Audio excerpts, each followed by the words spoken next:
ጤና ይስጥልን ክቡራን ተመልካቾቻችን ከሐረሪ ቲቪ የሰዓቱን የአማርኛ ቋንቋ ዜናዎች ይዘን ቀርበናል። ዜናዎቹን እየመራው ነው ያያንቱ አመዳብራችሁ ቆይታ ማድረግ ይሆናል። በቅድሚያም ክልላዊ ዜናዎች በሴቶችና ህጻናት ላይ የሚደርሱ ጥቃቶችን ለመከላከልና ወጣቶችን ከሱስ ለመታደግ በቅንጅት መስራት እንደሚገባ የሐረሪ ክልል ምክር ቤት ቋሚ ኮሚቴ አስታወቀ። ቋሚ ኮሚቴው የሐረሪ ክልል ሴቶች ህጻናትና ወጣቶች ጉዳይ ቢሮ የ2018 በጀት ዓመት የሥራ አፈጻጸም ሪፖርትና የ2019 በጀት ዓመት እቅድ ገምግሟል። ዘገባው የትግስት በለጠ ነው። ቤተልሔም ደሴ በዝርዝር ታቀርበዋለች። የሐረሪ ክልል ምክር ቤት ቋሚ ኮሚቴ የክልሉን ሴቶች ህጻናትና ወጣቶች ጉዳይ ቢሮ የ2018 በጀት ዓመት የሥራ አፈጻጸም ሪፖርትና የ2019 በጀት ዓመት እቅድን ገምግሟል። የቢሮው ኃላፊ ወይዘሮ ረምዚ አብዱል ወሃብ ለቋሚ ኮሚቴው ባቀረቡት ሪፖርት በበጀት ዓመቱ የሴቶችን መብትና ተጠቃሚነት ለማረጋገጥ በርካታ ስራዎች መከናወናቸውን ገልጸዋል። በተለይም ሴቶች በተለያዩ ዘርፎች ተደራጅተው የብድር አገልግሎት እንዲያገኙ፣ የቁጠባ ባህላቸው እንዲያድግና ወደ አመራርነት እንዲመጡ ሰፊ ጥረት መደረጉን አስረድተዋል። ከህፃናት ጥበቃ ጋር በተያያዘ በትምህርት ቤቶች ውስጥ ጥቃቶችን ለመከላከል የግንዛቤ መድረኮች መዘጋጀታቸውን የጠቀሱት ኃላፊዋ ከተለያዩ አካባቢዎች የተበተኑ ህጻናትን ከቤተሰቦቻቸው ጋር የማቀላቀልና ጥቃት ለደረሰባቸው ወገኖች የህግ ከለላና መፍትሄ መስጠት ተግባራት መከናወናቸውን ጠቅሰዋል። ወጣቶች በበጎ አድራጎትና በሰላም አደረጃጀቶች ውስጥ በማሳተፍ የስራ ዕድል ተጠቃሚ ለማድረግ ከባለድርሻ አካላት ጋር መሰራቱንም አክለዋል። የቋሚ ኮሚቴ አባላት በቀረበው ሪፖርት ላይ ሰፊ ውይይት ካደረጉ በኋላ የቢሮ ኃላፊ ለተነሱት ጥያቄዎችና አስተያየቶች ምላሽና ማብራሪያ የሰጡ ሲሆን የቀሩትን ክፍተቶች በቀጣይ ዓመት እቅድ ውስጥ እንደ መልካም ግብአት ወስደው እንደሚሰሩባቸው አረጋግጠዋል። በመጨረሻም የቋሚ ኮሚቴው የህግ አስተዳደርና የሴቶች ጉዳይ ሰብሳቢ ወይዘሮ ፈሪሃ መሐመድ በሰጡት አቅጣጫ በክልሉ የሴቶች ህጻናትና ወጣቶች ሁለንተናዊ ተሳትፎ ማረጋገጥ ልዩ ትኩረት የሚሻ ጉዳይ መሆኑን ገልጸዋል። ሰብሳቢው አክለውም ወጣቶች ከተለያዩ ሱሶችና ደንዛዥ ጾች በመታደግ መልካም ስነ ምግባር ያለው ትውልድ ለማፍራትና የጎዳና ተዳዳሪ ህጻናትን ጫና ለመቀነስ ከመለክታቸው ተቋማት ሁሉ ጋር የተቀናጀ ትብብር ሊጠናከር እንደሚገባ አሳስበዋል። የዕደ ጥበብ ስራዎችን ለመጠበቅና ለተተኪ ትውልድ ለማስተላለፍ እየተሰራ መሆኑን የሐረሪ ክልል ቴክኒክና ሙያ ትምህርት ስልጠና ኤጀንሲ አስታወቀ። ኤጀንሲው በባህላዊ የሙያ ዘርፎች ላይ ለተሰማሩ ባለሙያዎች በተለያዩ ደረጃዎች ሲሰጥ የቆየውን ስልጠና አጠናቋል። ዘገባው የመሄድ ሙክታር ነው። ተጨማሪ ያለን የዕደ ጥበብ ስራዎችን ለመጠበቅና ለተተኪ ትውልድ ለማስተላለፍ እየተሰራ መሆኑን የሐረሪ ክልል ቴክኒክና ሙያ ትምህርት ስልጠና ኤጀንሲ አስታወቀ። የሐረሪ ክልል ቴክኒክና ሙያ ትምህርት ስልጠና ኤጀንሲ በባህላዊ የሙያ ዘርፎች ላይ ለተሰማሩ ባለሙያዎች በተለያዩ ደረጃዎች ሲሰጥ የቆየውን ስልጠና አጠናቋል። በስልጠናው ማጠቃለያ መርሃ ግብር ላይ የተገኙት የሐረሪ ክልል ቴክኒክና ሙያ ትምህርት ስልጠና ኤጀንሲ የኢንዱስትሪ ኤክስቴንሽንና የቴክኖሎጂ ሽግግር ዳይሬክቶሬት ዳይሬክተር አቶ ሙልጌታ ናፉ በክልልም ሆነ በአገር ደረጃ የመጀመሪያ የሆነውን የባህል ስራዎች ልዩ ትኩረት በመስጠት ሲሰራ መቆየቱን ገልጸዋል። ክልል ደረጃም 9 የሚሆኑ የሐረሪ ባህላዊ ሙያዎችን በመለየት ከሚመለከታቸው አካላት ጋር በመሆን የተለያዩ ስልጠናዎችን ማዘጋጀትን ጨምሮ ሲሰራ መቆየቱን አስረድተዋል። እነዚህን የባህል ሙያ ስራዎችን በማልማት ለተተኪ ትውልድ ለማስተላለፍና እውቅና ያለው ሙያ ለማድረግ በተለያዩ ደረጃዎች ስልጠና ሲሰጥ መቆየቱንም አብራርተዋል። እነዚህን ባህላዊ ሙያዎች በሀገር ደረጃ ማስመዝገብ የተቻለ ሲሆን ወደፊትም የተለያዩ የመመዘኛ ስራዎች የሚከናወኑ መሆኑን ገልጸዋል። ስልጠናውን ያገኙት እነዚህ የሙያ ባለሙያዎችም ውብ የሆኑ የባህል ምርቶችን ለገበያ በማቅረብ ለክልሉ ቱሪዝም ዘርፍ እድገት ከፍተኛ አስተዋጽኦ እንደሚኖራቸውም ተናግረዋል። በመጨረሻም ለዚህ ስልጠና አስተዋጽኦ ላደረጉ አካላት ሁሉ ምስጋና አቅርበዋል። በሐረሪ ክልል በሶፊ ወረዳ የአቮካዶ ምርት በስፋት እየተስፋፋ መሆኑ ተገለጸ። በወረዳው በአጭር ጊዜ ውስጥ ምርት መስጠት የሚጀምሩ የተሻሻሉ የአቮካዶ ዝርያዎች ምርት መስጠት መጀመራቸው ተገልጿል። ዘገባው የመሐመድ አብደላ ነው። ናርዶስ ዳምጤ በዝርዝር ታቀርበዋለች። በሐረሪ ክልል ሶፊ ወረዳ በሐረዊ ቀበሌ ባለፉት 2 ዓመታት የተተከሉ የተሻሻሉ የአቮካዶ ዝርያዎች በአጭር ጊዜ ውስጥ በቂ ምርት መስጠት መጀመራቸውን በቀበሌው ግንባር ቀደም አርሶ አደር የሆኑት አቶ ረመዳን መሐመድ ገልጸዋል። አቶ ረመዳን አክለውም ቀደም ሲል በጫት ምርት ላይ ብቻ ተመስርተው ይሰሩ እንደነበር አስታውሰው አሁን ግን በበጋም ሆነ በክረምት የአትክልት ፍራፍሬ ምርቶችን እያመረቱ እንደሚገኙ ተናግረዋል። በተለይም ባለፈው ዓመት ከአቮካዶ ምርት ጥሩ ገቢ ማግኘታቸውን በመጥቀስ በዘንድሮ ዓመትም ይህንን ችግኝ ለማስፋፋት ሲሉ ጫቱን በመንቀል መሬት እያዘጋጁ መሆናቸውንም ገልጸዋል። ለባ ቁላራቴን ዳበ ካኔስ በከጅን ጅማራ ቡቃሰ ዳበለኒ ይርቴ መጀመሪያ ባዶ መሬት ላይ ተከልኩት። ከዚያም ጫቱን ነቅዬ በብዛት ተከልኩት። መጀመሪያ ከተማ ውስጥ ስመለከት የ1 ኪሎ ዋጋ ውድ ነበር። አሁንም ቢሆን ጥቂት ፍሬዎቹ 1 ኪሎ ይሞላሉ። ለሰውነትም ጠቃሚ እንደሆኑ መረጃ አግኝቻለሁ። ስለዚህ አትክልትና ፍራፍሬ ጋር አብሮ ቢኖር ለህፃናትም ጥሩ ነው። ጫት ለህፃናት ምግብ አይውልም። ለዚህ ነው ነቅዬ ለመትከል የመረጥኩት። ፉለ ዱራቤዝ ወነ ተቀቆፈ ደለጉን ቡማውን ቀብዱ የት ያደ ከየተ በቀበሌው የግብርና ባለሙያ የሆኑት ወይዘሮ ነቢላ ሐሰን አብዱላሂ በበኩላቸው ለአርሶ አደሮች ይሰጥ የነበረውን ግንዛቤ በምርት አይነት ላይ የነበራቸውን አመለካከት በከፍተኛ ሁኔታ እንደቀየረውም ተናግረዋል። ቀደም ሲል የነበረው የምርት ባህል በአመት አንድ ጊዜ ማምረትና አንድ አይነት ሰብልን ደጋግሞ ማምረት እንደነበረ ያነሱት ባለሙያዋ አሁን ግን ማህበረሰባችን በግብርናው ዘርፍ እየተደረገ ያለውን የሐሳብና የአሰራር ታድሶ ተቀብሎ ለውጥ እያመጣ እንደሚገኝም ገልጸዋል። እኛም እንደ ባለሙያ የተሻሻሉ ዝርያዎችን፣ ማዳበሪያዎችና መድኃኒቶችን ለማቅረብ ከምናደርገው ጥረት ጎን ለጎንም የማያቋርጥ ሙያዊ ምክርና ድጋፍ እየሰጠናቸው እንገኛለን ብለዋል። ፈከኛ ፈከማ ረዳረዌቲ ኦሩመተናጆቹ ዱራን ጅማቱሬ በሐረዊ ቀበሌ በብዛት የሚታወቀው ጫት ነበር። አሁን ይህን ማሳ ብንመለከት ጫት ነበረበት። እንደ ባለሙያ ልምድ አካፍለናል፣ ማዳበሪያም አቅርበናል፣ እንዲተከልም አድርገናል። በድጋፍ ደረጃ ከጉድጓድ ዝግጅት ጀምሮ ስንከታተል ነበር። ይህም ለሌሎች አርሶ አደሮች ምሳሌ ለማድረግ ነው። ከተናንገኝቹ አንቀኒ ሜዳን ከነሆነ የሶፊ ወረዳ የግብርና ልማት ጽሕፈት ቤት ኃላፊ አቶ ጃፈር ከድር እንደገለጹት በግብርናው ዘርፍ የተደረጉ ሰፊ ማሻሻያዎችና ግብርናውን ለማዘመን የሚደረጉ እንቅስቃሴዎች የአርሶ አደራችንን ሕይወት በተግባር እየቀየሩ ይገኛሉ ብለዋል። ስለሆነም በወረዳው ደረጃ ምርታማነት ራሱን የቻለ ማህበረሰብ ለመፍጠር እየሰራ ሲሆን ይህም በሰብል ላይ ብቻ ከመደገፍ ይልቅ በአትክልትና ፍራፍሬ ልማት ላይም ትኩረት ተሰጥቶ እየተከናወነ ይገኛልን ብለዋል። ከናፍ አከውሊ ገለት ቡዋሌን ኸበረ ደንገዳ ዳባሜ ፈከኛ በአጠቃላይ የአቮካዶ ጥቅሞች ባለፉት ዓመታት ከተተከሉትና በአዲስ መልክ ከተጀመሩት ኢኒሼቲቮች መካከል ናቸው። በኤክስፖርት ስታንዳርድ ደረጃ የሚሆን የአቮካዶ ክላስተር በግብርና ቢሮ በኩል በእኛ የችግኝ ጣቢያ ተክለናል። ይህም እንደምትመለከቱት ማፍራት ጀምሯል። ይህም በ3 ቀበሌዎች ላይ ለማስፋፋት የማጣመር ስራ ተጠናቆ እየተተከለ ይገኛል። የገሉጃ ያው ኢኒሼቲቭ አቮካዶ ኩናሪያ በመጨረሻም የወረዳው ማህበረሰብ በዘንድሮ ችግኝ ተከላ መርሃ ግብር ከፍራፍሬ ችግኞች ተከላ ጋር በተያያዘ የሚበሉ ፍራፍሬዎችን የሚሰጡ ዛፎችን ለማስፋፋት ጥረት እየተደረገ መሆኑንም አብራርተዋል። በኤረር ወረዳ የከርሰ ምድር ውሃን በመጠቀም በክረምትም ሆነ በበጋ መስኖ የማምረት ተግባር ምርታማነትን በእጥፍ እያሳደገ መሆኑ ተገለጸ።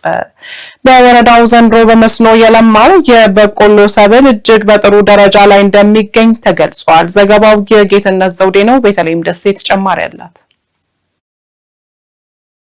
በኤረር ወረዳ ከዝናብ ጠባቂነት በመውጣት በበጋም ሆነ በክረምት ወቅቶች በመስኖ በመታገዝ የተሻለ የበቆሎ ምርት ለማግኘት እየሰሩ መሆኑን የአካባቢው አርሶ አደሮች ገለጹ። የወረዳው አርሶ አደሮች እንደገለጹት ከሆነ በዘንድሮ ዓመት በመስኖ ልማት ያመረቱት የበቆሎ ምርት በጥሩ ደረጃ ላይ እንደሚገኝ ተናግረዋል። ከአርሶ አደሮቹ መካከል ቶፊቅ ያሲንና ተማም አብዲ እንደተናገሩት መንግስት ምርጥ ዘርና ማዳበሪያ በወቅቱ እንዲያገኙ በማድረግ የዘንድሮ የበቆሎ ምርታማነት አበረታች እንዲሆን አስችሏል ይላሉ። በአሁኑ ወቅት እያመረትን ያለነው ምርት በቆሎና ማሽላ ነው። በአመት ውስጥ ከ2 ጊዜ በላይ እያመረትን እንገኛለን። መንግስትም መድኃኒትና ማዳበሪያ በጊዜው አቅርቦልናል። አሁን እያመረትን ያለነው በቆሎ በጥሩ ሁኔታ ላይ ይገኛል። እኛም የጉድጓድ ውሃ በመቆፈር እየሰራን እንደ ችግር ያለው ግን የነዳጅ ወይም የቤንዚል እጥረት ነው። ሌሎች አካባቢው አርሶ አደሮችም በበኩላቸው በቂ ዝናብ ባይኖርም የከርሰ ምድር ውሃን በመቆፈርና በመጠቀም ምርታቸውን እያሳደጉ መሆኑን ገልጸዋል። መንግስት የተለያዩ የዘር አይነቶችን አቅርቦልናል። በብዛት እያመረትን ያለነው ግን በቆሎ ነው። የግብርና ባለሙያው የተለያዩ ድጋፎችን አድርጎልናል። ሚዳን ኑቲ ኦምሂኑ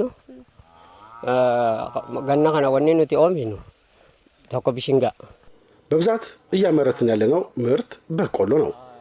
እኔ በአመት ቢያንስ 2 ጊዜ አመርታለሁ።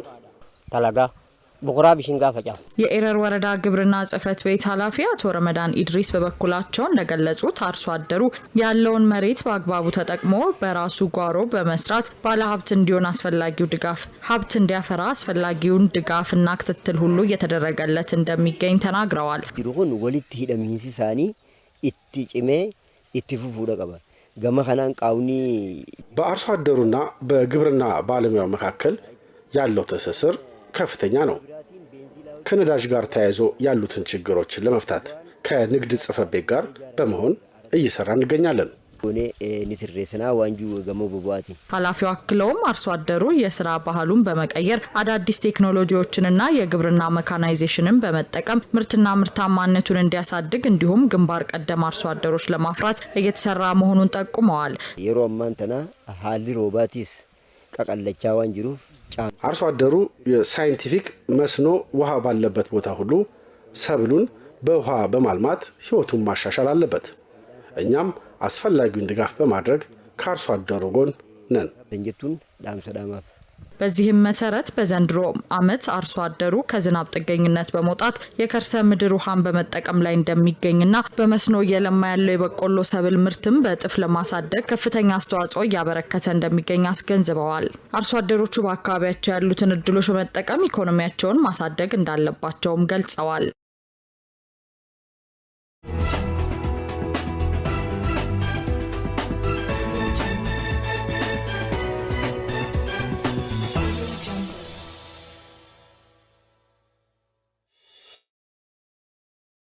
ክቡራን ተመልካቾቻችን ከሐረሪ ቲቪ ዜናዎቻችን ወደ እናንተ መድረሳቸውን እንደቀጠሉ ናቸው። ወደ ሀገር አቀፍ ዘገባዎች ስናልፍ የሕዝብ ተወካዮች ምክር ቤት በዛሬው ዕለት ባካሄደው አስቸኳይ ስብሰባ 2 የብድር ስምምነት ረቂቅ አዋጆችን መርምሮ አጽድቋል። በሌላ ዜና የኢትዮጵያ መከላከያ ሰራዊት ሀገሩን በብቃት ከመጠበቅ ጎን ለጎን ችግኞችን የመትከል የቆየ ባህል አለው ሲሉ የጦር ኃይሎች ጠቅላይ ኤታማዦር ሹም ፊልድ ማርሻል ብርሃኑ ጁላ ገለጹ። እነዚህንና መሰል ሀገር አቀፍ ዘገባዎችን ሌንሽ መልስ በተከታይነት አቀርበዋለች። የህዝብ ተወካዮች ምክር ቤት በዛሬው ዕለት ባካሄደው አስቸኳይ ስብሰባ 2 የብድር ስምምነት ረቂቅ አዋጆችን መርምሮ አጽድቋል። 6ኛው የህዝብ ተወካዮች ምክር ቤት 5ኛ ዓመት የስራ ዘመን 2ኛ አስቸኳይ ስብሰባውን አካሂዷል።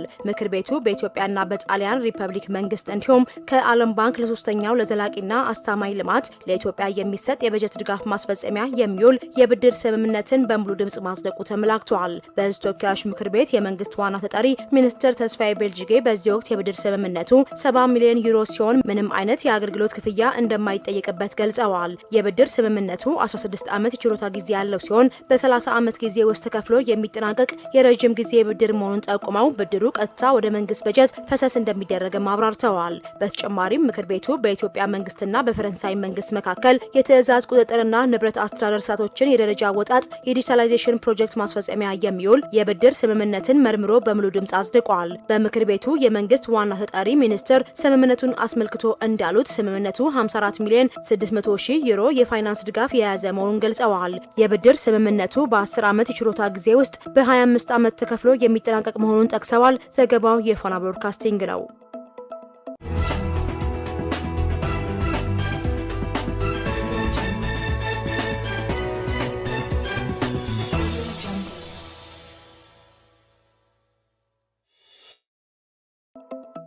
የኢትዮጵያ መከላከያ ሰራዊት ሀገሩን በብቃት ከመጠበቅ ጎን ለጎን ችግኞችን የመትከል የቆየ ባህል አለው ሲሉ የጦር ኃይሎች ጠቅላይ ኤታማዦር ሹም ፊልድ ማርሻል ብርሃኑ ጁላ ገልጸዋል። የዘንድሮ የሀገር መከላከያ ሰራዊት የአረንጓዴ አሻራ መርሃ ግብር በመከላከያ ጠቅላይ መምሪያ በዛሬው ዕለት ተጀምሯል። የጦር ኃይሎች ጠቅላይ ኤታማዦር ሹም ፊልድ ማርሻል ብርሃኑ ጁላ፣ የመከላከያ ሚኒስትር ኢንጂነር አይሻ መሐመድ እንዲሁም ከፍተኛ መኮንኖችና የተለያዩ ሀገራት አታሺዎች በማስጀመሪያ መርሃ ግብሩ ላይ ተገኝተው አረንጓዴ አሻራቸውን አኑረዋል። ፊልድ ማርሻል ብርሃኑ ጁላ በዚህ ወቅት ሰራዊቱ ሀገሩን በብቃት ከመጠበቅ ጎን ለጎን ችግኞችን የመትከል የቆየ ባህል እንዳለው አስታውሰው የአረንጓዴ አሻራ መርሃ ግብር የሰራዊቱን ችግኝ የመትከል ባህል ይበልጥ እንዳጠናከረው ገልጸዋል። መርሃ ግብሩ የኢትዮጵያን የደን ሽፋን በመጨመር የአየር ንብረት ለውጥ ተጽዕኖን በመከላከል ረገድ ተጨባጭ ውጤት እያመጣ መሆኑን ገልጸው ሰራዊቱ የችግኝ ተከላ መርሃ ግብሩን አጠናክሮ እንደሚቀጥል አረጋግጠዋል። በዘንድሮ የሀገር መከላከያ ሰራዊት የአረንጓዴ አሻራ መርሃ ግብር 20 ሚሊዮን ችግኞችን ለመትከል ዝግጅት መደረጉም ተመላክቷል።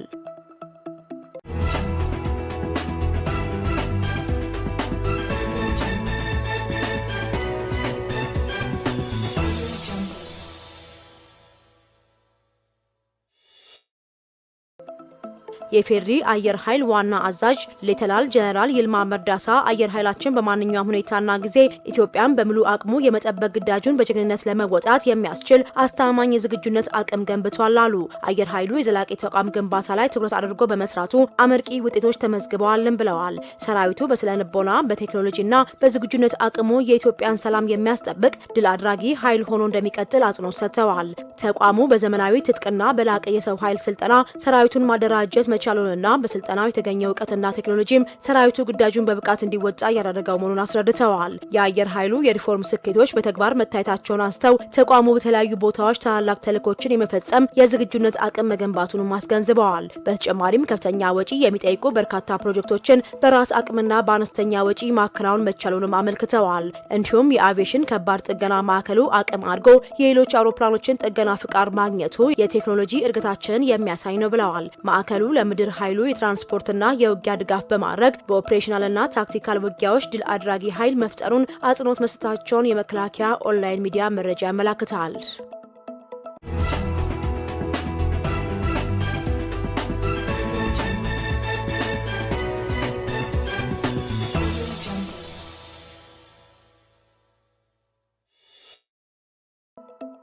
በኦሮሚያ ክልል በግብርናው ዘርፍ የአርሶና አርብቶ አደሩ ኑሮ በዘላቂነት ለማሻሻል የሚያስችሉ ተግባራት የተከናወኑ እንደሚገኝ የክልሉ ግብርና ቢሮ አስታውቋል። የክልሉ ግብርና ቢሮ ምክትል ኃላፊ አቶ በሪሶ ፈይሳ ለዚያ እንደገለጹት በክልሉ በግብርናው ዘርፍ የአርሶና አርብቶ አደሩ ኑሮ በዘላቂነት ለማሻሻል የሚያስችሉ ተግባራት የተከናወኑ ይገኛሉ። በዚሁ መሰረት ባለፉት ዓመታት አርሶና አርብቶ አደሩ በሁሉም የእርሻ ወቅቶች በግብርና ልማት ስራ ላይ እንዲሰማራ ማድረግ ተችሏል ብለዋል። በተያዘው የምርት ዘመን በበልግ ወቅት በተለይም በቆላማ አካባቢዎች የሚኖሩ አርሶና አርብቶ አደሮች በግብርና ስራ ላይ በስፋት በመሳተፍ በምግብ ራስን ከመቻል ባለፈ ገበያውን ለማረጋጋት የሚያግዙ ተግባራትን ማከናወናቸውን ገልጸዋል። በክልሉ በ2018 በልግ አብቃይ በሆኑ ዞኖች ወደ 2 ሚሊዮን ሄክታር የሚጠጋ መሬት በተለያዩ ሰብሎች መልማቱን አመልክተዋል። ለአርሶ አደሩ ድርቅን መቋቋም የሚችሉና በአጭር ጊዜ ውስጥ የሚደርሱ የስንዴ፣ ማሽላ፣ በቆሎ፣ ቦሎቄና ዳጉሳ ያሉ የተሻሻሉ የሰብል ዝርያዎች እንዲቀርቡ መደረጉንም ጠቁመዋል። በክልሉ የበልግ እርሻ በስፋት ከሚከናወንባቸው አካባቢዎች መካከል ባሌ፣ ምስራቅ ባሌ፣ ጉጂ፣ ምዕራብ ጉጂ፣ ምስራቅ ሐረርጌ፣ ምዕራብ ሐረርጌ፣ አርሲ፣ ምዕራብ አርሲና ቦረና ዞኖች በዋናነት ተጠቃሽ እንደሆኑም አቶ በሪሶ አንስተዋል። ለበልግ አዝመራው ስኬታማነት የክልሉ ግብርና ቢሮ የአፈር ማዳበሪያና የተለያዩ የተሻሻሉ ምርጥ ዘሮችን በወቅቱ ለአርሶና አርብቶ አደሩ ማቅረቡን ገልጸው ከመሬት ዝግጅት ጀምሮ እስከ ሰብል አሰባሰብ ድረስም ያልተቋረጠ ሙያዊ ድጋፍና ክትትል የተደረገ መሆኑን ጨምረው ገልጸዋል።